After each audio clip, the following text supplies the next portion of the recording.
Welcome to Legal Aid of Northwest Texas and the Community Revitalization Project. Legal Aid of Northwest Texas is a nonprofit law firm that provides free civil legal services to low-income individuals, families, and groups who qualify for services. The Community Revitalization Project is one of the projects within Legal Aid that provides legal help to low-income individuals and groups and focuses on three basic areas: housing justice, environmental justice, and community development. Legal Aid of Northwest Texas works to advance and protect the rights of millions of low-income people by providing free civil legal assistance to ensure equal access to justice. Our nonprofit coaching team is now happy to present to you our latest project, which is the 501c3 course of classes to support community groups in maintaining tax-exempt compliance. Thank you for joining us.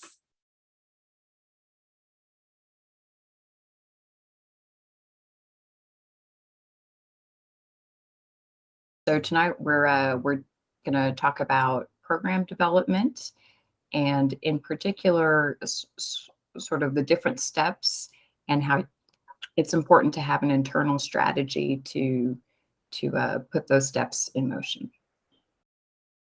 Sam, do you want to walk us through the big ideas? Sure. Okay, in developing a program, there are four basic areas or steps. These would be the idea, where you get the brilliant idea that you're going to solve a particular problem. Let's say you've discovered that there are children in your neighborhood that are hungry, and you're going to create a program that will feed them. That's the idea. The first step is to take that idea and structure some kind of a program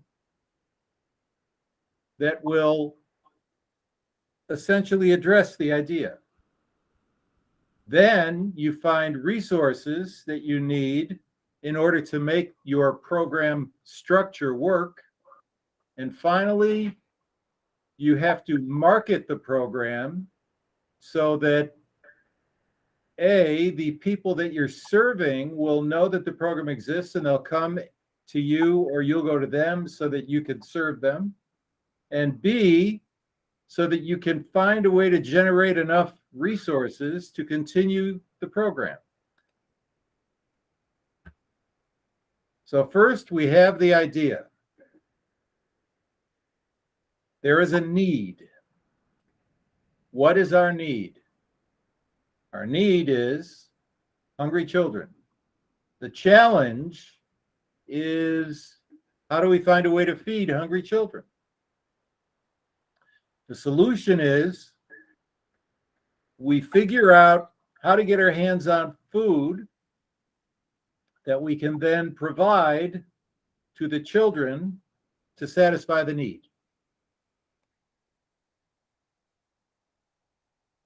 Now we come to program structure. First, we identify the product or service that we're going to use. In this case, food and delivering of food. Then we come to the point where we have to figure out a way to deliver this food to the people who need it. But it's not simple. It's not as simple as taking some food and walking down the street and handing it to a person. You have to create a system that will work to serve a number of people. Hopefully, you will serve the number of people that you've identified with this need.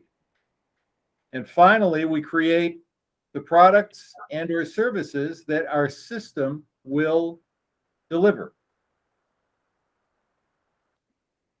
Now you can go to the next slide. Program resources.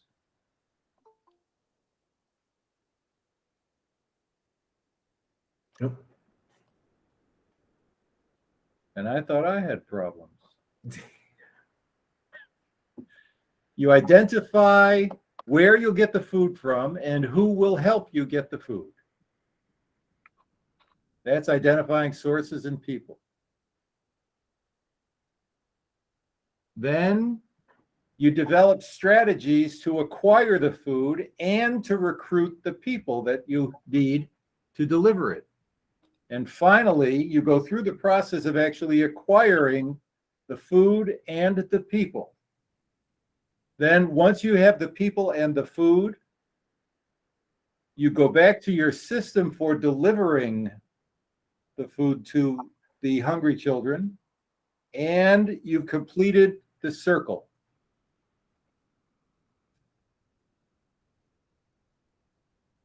Now, before you can actually deliver the products to the people in need, you need to devise strategies to identify those who need the food and strategies for acquiring resources.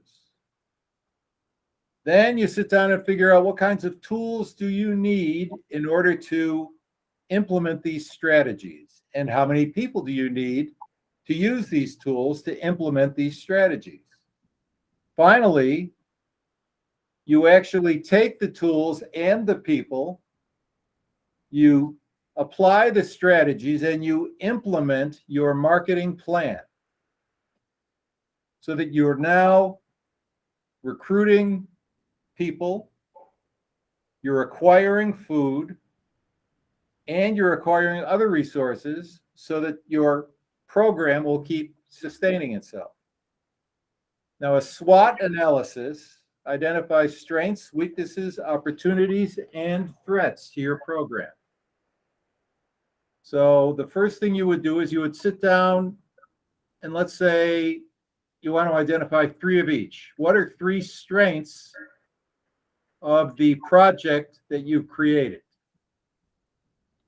Then, what are 3 weaknesses of the project you've created?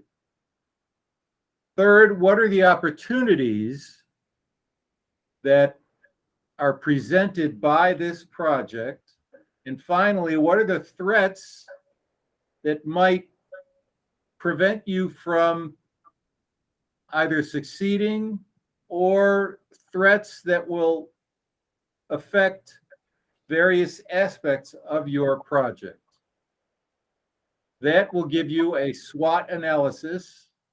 And once you've analyzed all of those things, the strengths, the weaknesses, the opportunities, and the threats, you will be able to operate your program knowing what you're going to face.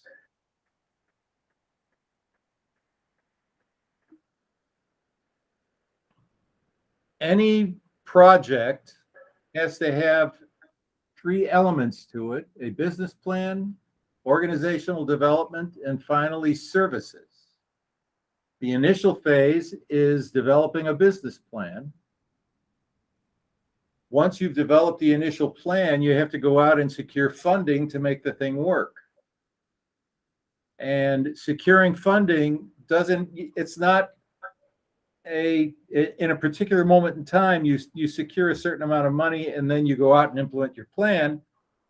For projects like this, you have to devise some kind of a system that will generate funding on an ongoing basis to keep the project going.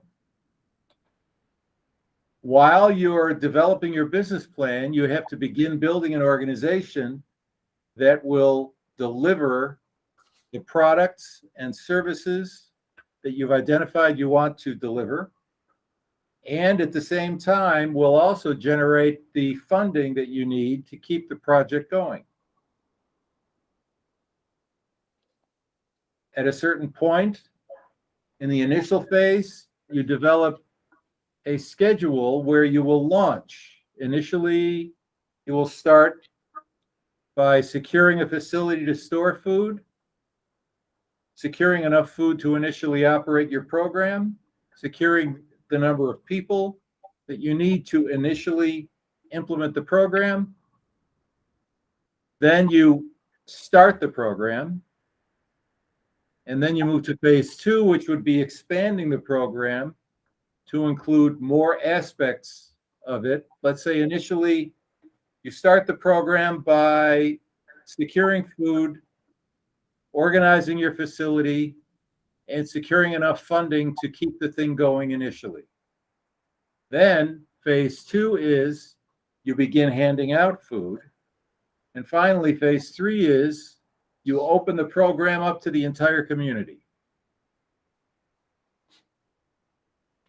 Your services would start once your business plan is complete,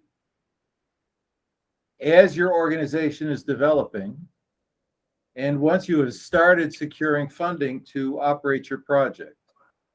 And the services then continue on into the future. Did I get that right? I think so. I am going to open it up for a brief question and answer session, and we're going to be actually putting in the question. I know that there are groups in here who have spent time working on different projects, and what I'd like to do is to reach out to Marcus Russell from Commissary is Very Necessary. Marcus, are you here? I thought I saw you come in. Okay. Your audio is sounding a little bit cut off, so I don't know if you can do anything about it.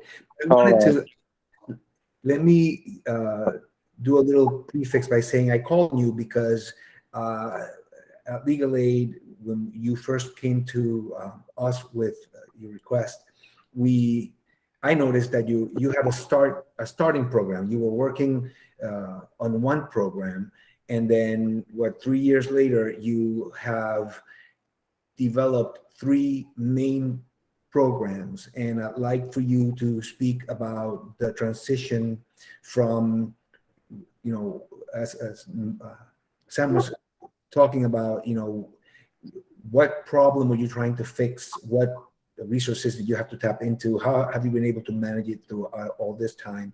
And I'll just put it out there in that soup of a question, and just tell us about Commissary is Very Necessary. It's transition from your starting program to your current program. Can you hear me? Yes, thank you. Much better. How you doing, everybody? I'm Marcus Russell. I'm president and founder of Commissary is Very Necessary. Back in 2020, I wanted to start my nonprofit. I had a food program. I did not have. We weren't an organization, so we were just working hard in the community. Nonprofit. You're breaking up again, Marcus. I'm sorry. I wanted to turn the feeding program that we were doing into a nonprofit. So because we had no business or no organization behind it. Can you hear me now? Yes. Can you hear me? Yes, sir. Okay. And so, we would feed an apartment complex in the Highlands Hills area of Dallas. Every weekend, we would do 2 different apartment complexes. When I the 5, we were still a grassroots organization. We were getting all our donations from other small organizations. We would see what they had, and everybody would put something together, and we would keep through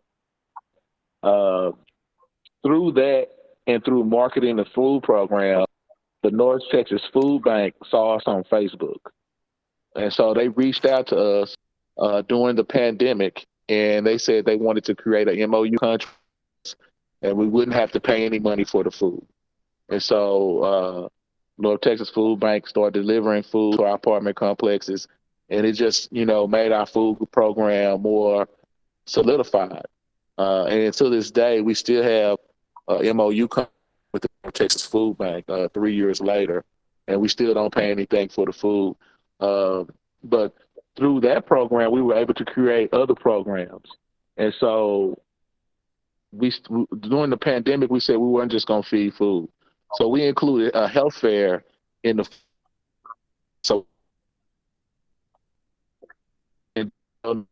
checks, teach social distancing, teach about getting vaccinated. Marcus, I'm sorry. Let's do this. Why don't you shut off your video? Maybe the reception of the audio will stay constant? Because sometimes you sound very clear, and then sometimes you go. So go ahead, please. Oh, you hear me now? Can you hear me now? Yes. So Yes. during the pandemic, while we were doing the food program, we decided to incorporate a health fair into the feeding program. Uh, by doing that, that turned into another program. So now we also have the health fair program, and we have the food drive program. And through these programs, we were able to, build our reputation in the community. Today, we are partnered with a school, and so we do our food programs at the school. We also have a curriculum now with the Nature Smart Learning Academy at the school. Um, we didn't start out with a lot of funding. We got our first SBA loan in about 2020. It was close to $50,000. Right now, we're working on an increase that's close to $400,000 to $500,000 that they already said they were going to give us. So from just starting from a grassroots organization to really not having nothing, just the community bringing in supplies from other small organizations, being able to have a work school, been last year from March and socialized volunteers $15 an hour. And so from that small just program that we created before we even had commissaries, very necessary food program, we've been able to splinter other programs out of it, be successful, and been able to get funding too. And so anybody that has an organization, has an idea, has a vision, that's a program, push that program forward, you'll have success, and eventually it'll probably split into about 2 or 3 more other programs to get your organization fully up and running. Thank you, And so Marcus. that's all I have today. Thank you, Marcus. You described that you have the different programs. How have you been able to do so much with so little? What has been behind your ability to set up a program that continues to meet another program and then sort of like morph into something else? How can that success be replicated? Our ability to adapt, to listen, and to learn to others, and running off a lot of intuition and using things that we know that works. Really not changing the game plan too much, but not recreating the wheel, but moving forward. And so we've been able to do that. People leave and people go during these times, and I'm not going to say everything was positive. You do go through a struggle, but during that struggle, that's the time things begin to weed out, and whatever's left is going to rise to the top. And so I think you have to be consistent. You have to be consistent in what you're doing. You can't never give up. You can't never quit. And you got to know where you're at. You got to know where you're going, and you always got to be headed in that direction. And that's kind of the advice I could give. Thank you, Marcus. Does anybody have a question for Marcus?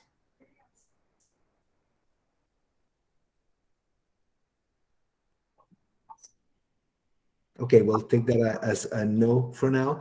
I would like to also ask if there's any other leader, someone who, whether you're a leader, whether you are sitting on a large entity, and you're a leader, whether you're just beginning with a group of 2, 3 of your friends as volunteers. Does anybody have any either questions or any input with regards to the work that you're doing, the hardship that you're enduring, have overcome, are looking to overcome? Any comments like that, they're welcome right now. The floor is open to you.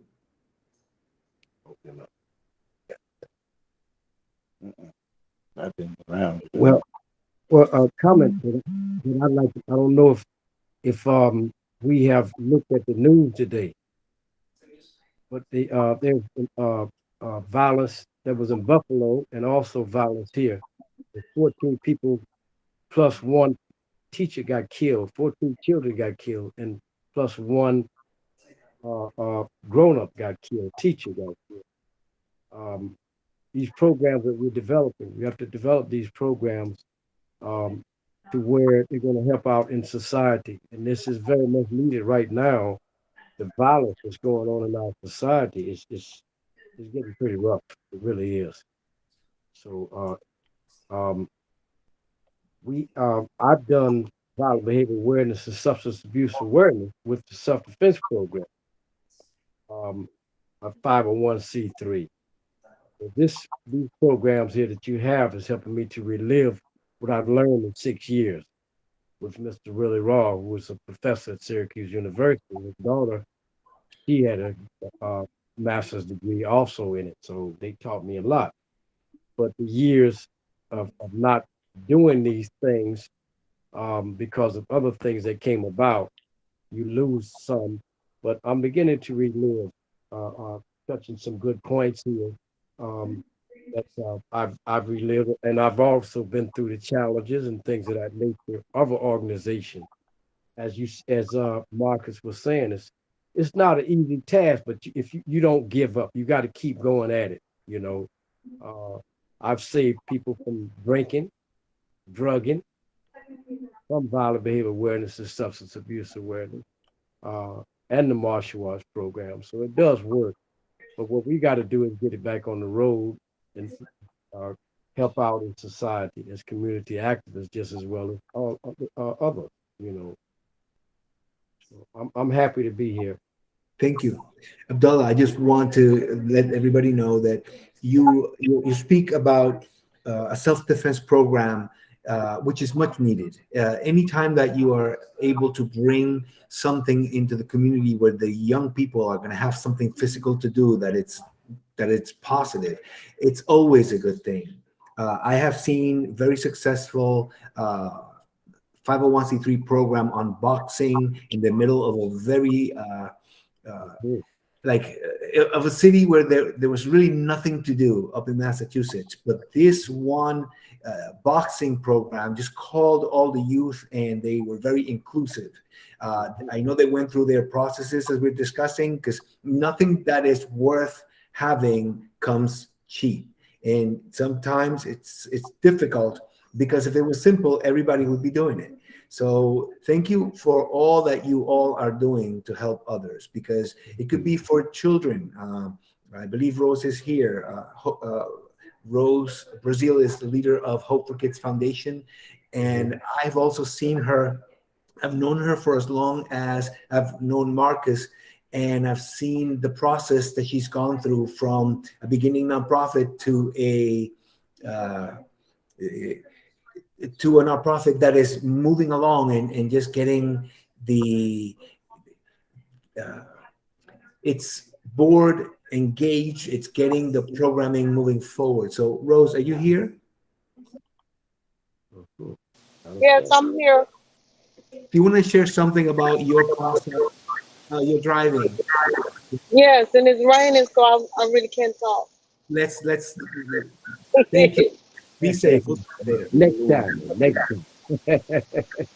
Sorry, I'm sorry. No, thank you for being here. Stop talking. Keep driving. Okay, I want If it to. wasn't raining, I'd be okay, but it's raining, so I gotta really pay attention. Stop looking at us. Just drive. Oh.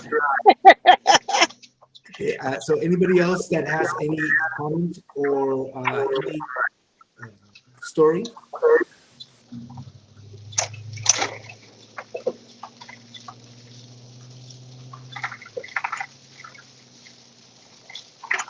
Okay, so I will take that as a no. What we have been talking about involves not only having the people to get the work done, but also having the motivation and the gumption to just every day continue to learn something new. bring in people who know more than you. So one of the items that Marcus was discussing with regards to how they morph with other groups is they're very good at collaborating. Marcus and Commissary is Very Necessary is very good at sharing what they have and making what they are presenting better by not thinking that they have it all, or the organization is too small to be a partner. And what I have seen is when you have the ability to engage with other people and you're working towards the same goal, and if you, instead of now 3 people doing the work, now we have 7 people doing the work, you can accomplish more. The work never becomes less. It doesn't matter, the need will always be more. But the more that you are able to relate and that you're able to share and collaborate, but I mean truly collaborate, that's what I think has been the success of Commissary is Very Necessary with regards to all of the different programs and all of the lives that they have touched through the pandemic and the ice storm that we had, and continuing to help and to teach the community. Commissary is Very Necessary right now on the alternate Tuesdays that we are teaching. We are on the 2nd and the 4th Tuesday of the month. Commissary is Very Necessary teaches a grant writing class on the 1st and on the 3rd Tuesday of the month at 6 o'clock. And they are doing it from the perspective of, here is this grant. You can apply by coming here. And they provide you with a lot of really great information. So if anybody is interested in that information, I'm going to ask Nancy to put Commissary is Very Necessary at gmail.com on the chat. Anybody that wants to get their links, please put your email on the chat, and then you'll get them as well. I think that is all that I have. Nancy, did you want to add anything? I think if there's time to entertain a question, Marcus, if you have time, I would love to ask you this, and that's just as your organization has grown, you mentioned the North Texas Food Bank was one of your partners, and that at one point they began to say, we'll come meet you where we'll bring the food to you, right? To where you're providing your services, right? Including your food distribution. So in kind, have they been helpful to you in sort of documenting their in-kind donations to your organization? We document. I'm just thinking that right now we document all the in-kind donations. We get the food from them. They do document it. As of this time, one of our original partners, Cross, with this new MOU agreement that we have through North Texas Food Bank with Crossroads, we partner with them. They have 18-wheelers, so they go for us and drop it off, and we get our in-kind donations through the American Red Cross through using their truck, and then we get the in-kind donations through North Texas Food Bank through giving us the food. And we document everything. Great. So thank you. The organization to document it for us. Right. So that's an amazing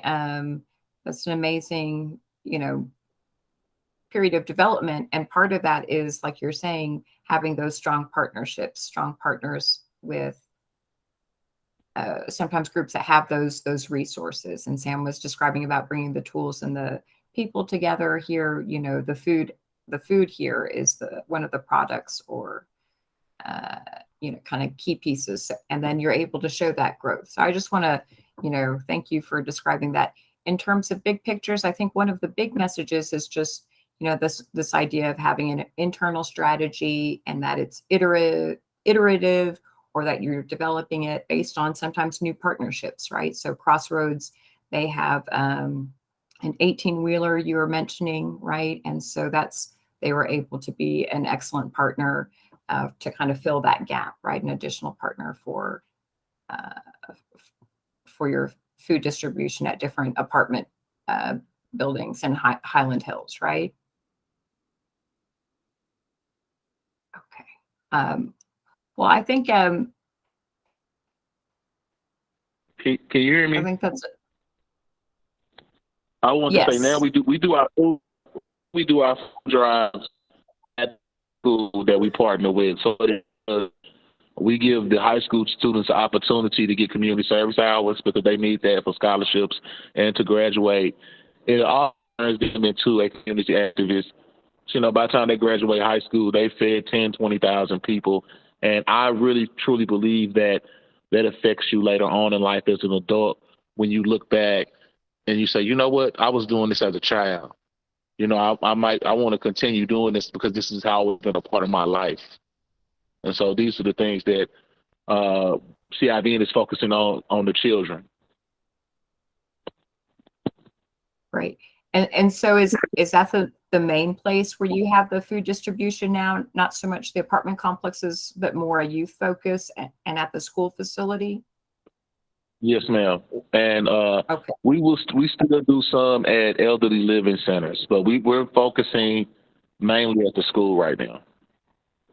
Okay. So over time, that's how your process and your area of focus and your different partnerships have that type of shift. So I think Yeah, it's very helpful. And you must have had a number of different reasons why that was just better, including the whole youth, high school age, culinary, home. Well, yeah, because we were able to deal with the same kids the kids from the areas, but in a school environment where there's more structure, more education, and more ability to reach them than it is trying to just grab them, off the streets, walking around the apartment complexes. Excellent. That makes a lot of sense. That it's a better facility for. And do you operate that in kind of the after school hours? Is that kind of how, or is it a standalone school strictly for your programs and it, No, it's a private high school, and we just partnered with them. They actually gave us an office after we built the outdoor garden outside through the grant we got through Mark Cuban and brought the curriculum in. And so we have a summer school program called the Nature Smart Learning Academy, where we teach how to build green spaces, aquaponics, aeroponics, hydroponics, and we teach environmentalism along with agriculture to the kids during the summer. Now the school did take our curriculum and they made it all year round, but we let the school more do it all year round, and we focus more doing the summer program with our kids. Great. That sounds awesome. That sounds Yes. Let excellent. me just add real quick. Marcus is the Dean of Agriculture at the school. So, Marcus, I think there's something more to your title there. Oh yeah, well yeah, they made me the Dean of Agriculture and Environmentalism at the school, so I'm also part of the school now too. And that just comes from the partnerships the CIVN has been doing, and it just morphs and develops into maybe way more than what you think it really could. You might end up getting a better job because how good you work your nonprofit, and that could help you out financially in a different type of way. So building these nonprofits and just pushing forward could lead you. When I started CIVN, I was working at Cedar Valley for a text prep program as a program coordinator for robotics. Now I have my own program. So in 3 years, I went from working for somebody in a robotics program, and I was building the program. I was recruiting the students. I was recruiting the engineering professors. I was helping them put the curriculum together and everything. But I went from kind of like at the bottom of it to the top of it by me quitting my job, getting my nonprofit, and just struggling it out and just doing everything. And now I'm at my own school. I have my own summer program. When I'm a dean, so all that is from me just putting in, just really having a vision and believing in it and being consistent and really only dealing with people who believe in me and not believing or listening to any naysayers. And that's how we got it done. And we're still, like I say, we're still moving. You know, we know where we're heading, and we're heading in that direction. It's some things that we don't know. You know, those blessings and those miracles that just, you know, later on, you know, you like, wow, that's why that happened. Because, you know, because a lot of things that you see CIVN doing, these are things I planned 10 years ago as a young guy. They never came through, and I just put them up, you know. And then 10, 15 years later, I put that plan in action, and it actually worked out, because even commissaries very necessary was something I thought up in jail in 2009, when I was just seeing that it was a problem in the jails. And I said, when I get out, you know, I'm going to start an organization. And I really didn't do nothing with it. But 10 years later, right before the pandemic, I started it as an organization to help people. And so we had been helping people all 2019. So in 2020, when the pandemic hit, I had created the perfect organization. Everybody needed help. And my organization, all it did was help people. So, you know, all we did was get stronger during the pandemic, because that's what we was built for, you know, to help people. Because the community where we're from was already in a pandemic. Thank you, Marcus. I'm going to ask if anybody has any comments or questions before we close.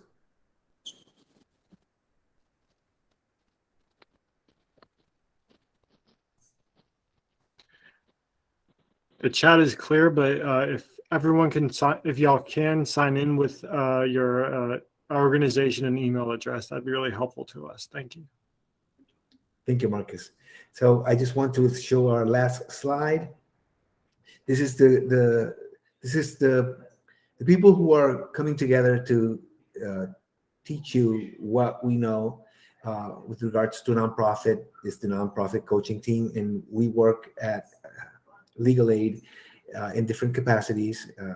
I am Eliezer, as Nancy mentioned. I'm a paralegal. We have Rosetta Howard-Jackson. She's not here, but she is also a part of this team. Nancy, who you know for a while. There's some of you who've been here for a long, long time. Marcus and Rose have been here since we started these classes back in 2019. Sam Prince, of course, the Director of Development for Legal Aid, and then Marcus Bramer, Legal Secretary, and then we also have Emily Weiskopf. I always screw up her name. Emily Weiskopf, and she's a paralegal legal aid. And we do this because what you do inspires us, because Marcus was speaking about all the difficulty that Sam was talking about. And you're doing all this work, sometimes by yourself. I always say, get a friend, develop a team. We are able to teach you because your questions, you come back to us, you let us know what your struggles are. And so we've pieced together this 5 set of classes dealing with the areas where we believe that if you set yourself up to understand a little bit of how this thing works, you'll be better off. I always say, in 1 year, that's what I always told Rose and Marcus, where are you going to be a year from today? Start doing this now and see how it develops. And you're going to go through a process. When you get to the other side, then where will you be a year from there? And so when you are out there doing the acts of kindness that you continually do, nobody's paying you for this, and most of the times, I always say that there is no such thing as a small act of kindness. Somebody's life was affected. Somebody's life was touched. Somebody received something because of the goodness of somebody else's heart. That's not normal. So I want to thank everybody for your time today, for reaching out to us, for coming to our classes. Wanted to just finish by saying our next class is on June 14th, and it's going to be on grant writing and fundraising. Same format. And then for the fourth Tuesday of June, what we're going to do is we're not going to have a class, but we are working on presenting to you. We don't know what to call it. It's going to be a table with links with all of the videos that we have been putting together in the classes, and also the templates for helping you to build your budget, to help you build your board of directors roster. And so a lot of different material, depending on the class, everything's going to be in a category with the class. So what we're going to be doing is we're going to be providing that as a last hurrah for the second quarter, and with God's help, we will start again the classes in the third quarter of this year. I see Tamia. It's great to see you. Did you want to share anything? I just want to say, if anybody is going to come to the next class next Tuesday that we're teaching, if you want the workbook, please send an email to commissary. It's very necessary, because that is what we will be going over on the last class. We're wrapping it up, so it will be everything that we talked about, and the workbook is a very good tool. So you will want that workbook when you come to the class.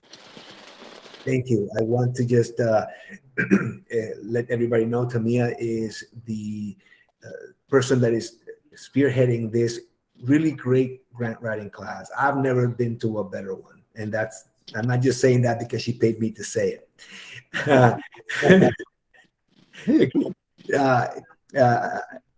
I just want to say Tamia is very thorough, and when she presents the class, she will come with a different topic every time. And so the material is very clearly presented, very succinctly done, and it's with live grants that you can actually go in, and if you meet the requirements of the grants, which they're working with more generalized grants, you can actually jump in and work on writing your own grant. So definitely on the first and third Tuesday at 6 o'clock, Commissary is very necessary is having their grant writing class. Highly recommend that you send somebody there so that they can get some really good information, because all of the information that you receive and you retain within your organization, that's very valuable. We could sit here and try to write a grant or do the work for you. Let's say if we were volunteers, that we could do this to that capacity. But the better thing is, if you figure out a way to get people motivated about what you're doing, about the same passion that you have, the same hunger that you have to help someone, and then have them help you with a little bit of the weight. Here's the regulatory portion that we at Legal Aid teach, everything from what your corporation needs to look like and what the things that you need to do, the filings that you need to do, how do you manage your entity, all of that is the regulatory portion that we teach. But then if you can get people to go to these classes and get all of this material and go through it, it'll be capacity that is indwelled or is built into your organization. And that's the reason why we do this. Let's say, 5 years from now, Legal Aid's no longer here, but, we're also going to always have nonprofits helping, right? So if we don't leave a legacy of having taught you that this is not, it's not that it's difficult, it's that it's detailed. And if you acquire it for yourself, when Legal Aid is no longer here, if that ever happens, I don't want to put that into the universe, but if that were to happen and you build a solid foundation internally, then you are able to maintain an organization. A fiduciary duty of a board member is to ensure the longevity of the organization. The nonprofit is usually set up as an entity that has no end. So in order to do that, you have to plan. And learning how to do certain things internally is one of the best ways to ensure you have a way, a path that you are walking, understanding what you're doing. Some people come in, they don't know what's going on, they never learn, the nonprofit drops. people that come in and learn how this thing is done, what needs to happen, then those people are able to sustain the entity and pass it down to somebody else.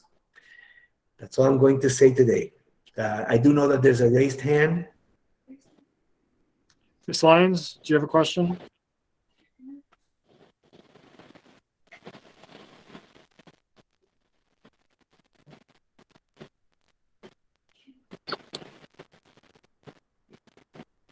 Alendra Lyons, did you have a question?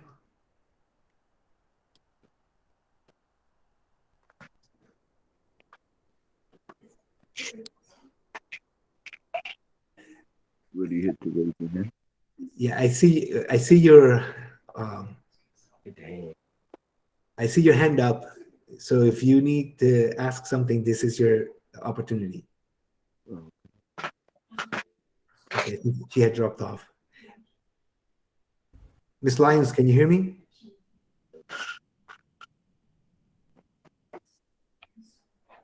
No?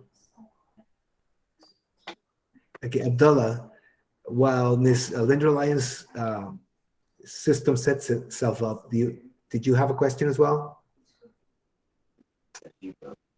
Abdullah? Yes, I wanted to see exactly what date was it for that grant writing? The 2 date you said? I didn't get that. Okay. Okay, now I got me. Okay, so that would be the first Tuesday and the third Tuesday of the month. Okay. Okay? All right, thank you. You're welcome. Ms. Lyons? I finally got my volume on now. Ms. Lyons, go ahead. Okay, I'm sorry. Oh, thank you so much. The gentleman Marcus for the commissary is very necessary. I tried to sign up for that grant, but I couldn't ever get through registration. So I was trying to get connected, but I couldn't. Okay, why don't you put in your email in the chat, and I'll be sure to hand it to Tamia Parker. It is. It's there, and I appreciate the meeting because I took some notes where I'm at right now in development for the nonprofit. Okay, very good. Thank you. Appreciate you guys. Absolutely. Thank you for being here and for everything that you do for others. All right, if there's nothing more, I want to wish everyone a great night. And I just want to remind you that there's no such thing as a small act of kindness. So keep on doing what you're doing. And it all comes back to you. We don't do it because it's coming back. We do it because our hearts are so full. We want to give something. So thank you again, and hope you have a great evening and a fantastic rest of the week. And we'll see you on the 14th of June for our 5th class on the 501c3 course. Thank you.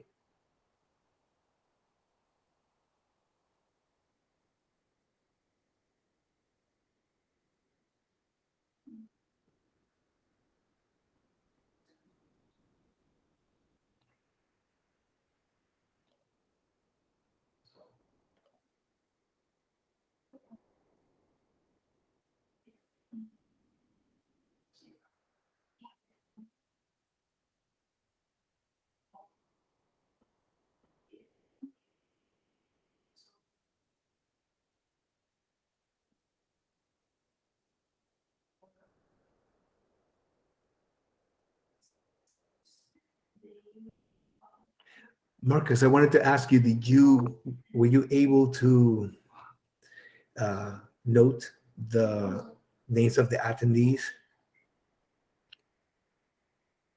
Me, Marcus? Which Marcus? I'm sorry, the other Marcus left. Marcus left. Yeah, this is to me. Okay. Sorry, I kind of tune out my name when I hear it not being to me. I'm sorry. So I got, I think I got everybody that came in. Sure. And the reason why I'm asking is because somebody asked me today about the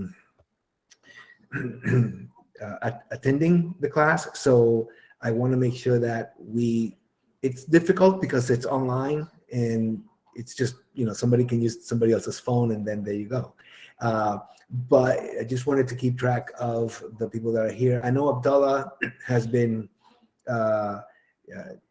reaching out to us, making sure that, when is this thing? How does this thing work? And so I appreciated his enthusiasm and, single-mindedness. So thank you, Abdallah, for that. We're glad that you are here and that everybody, that you're spending time with us. Now be sure to be kind to yourselves, okay? Okay. All right. And I will see everybody soon. This is the conclusion of this session intended to instill capacity into grassroots nonprofits. The nonprofit coaching team would like to thank you for your presence and participation.